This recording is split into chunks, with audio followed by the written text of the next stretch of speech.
Ramdam na ang Pasko sa Intramuros. Sinilawan na ngayong araw ang Meralco Liwanag Park.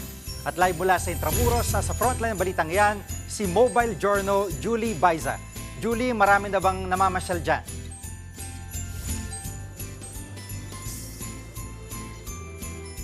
Gigi, Paskong-Pasko ang paligid dito sa Plaza Roma, Intramuros. Dahil yan sa ceremonial lighting ng Meralco Liwanag Park. Mabubusog ang inyong mata sa makukulay na Christmas lights at matayog na Christmas tree.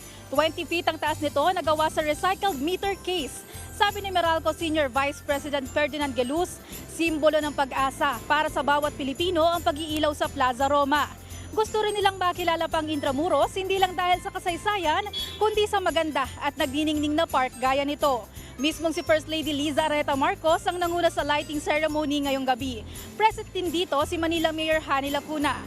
Bukod sa Meralco Liwanag Park, pwede ring bisitahin sa Intramuros ang binuksan na Centro de Turismo. Yan yung Old San Ignacio Church.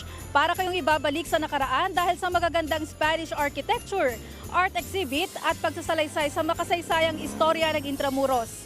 Libre ang entrance dito at bukas mula alas 9 ng umaga hanggang alas 6. 150 pesos naman ang entrance fee sa katabi nitong Museo de Intramuros. Parehas yung bukas mula Martes hanggang Linggo. Gigi, sa ngayon, nag-e-enjoy na lang yung mga bisita dito na pumasok dito sa Liwanag Park. Libre naman pumasok dito. Bukas yan mula 5:30 hanggang Enero. Gigi? Maraming salamat, Julie Baiza. Mga kapatid, Gigi Manikad po, iba na ang may alam at may pakialam sa panahon ngayon. Para sa konkreto, kumpleto at komprehensibong balitaan sa Frontline, mag-follow at mag-subscribe sa social media pages ng News 5.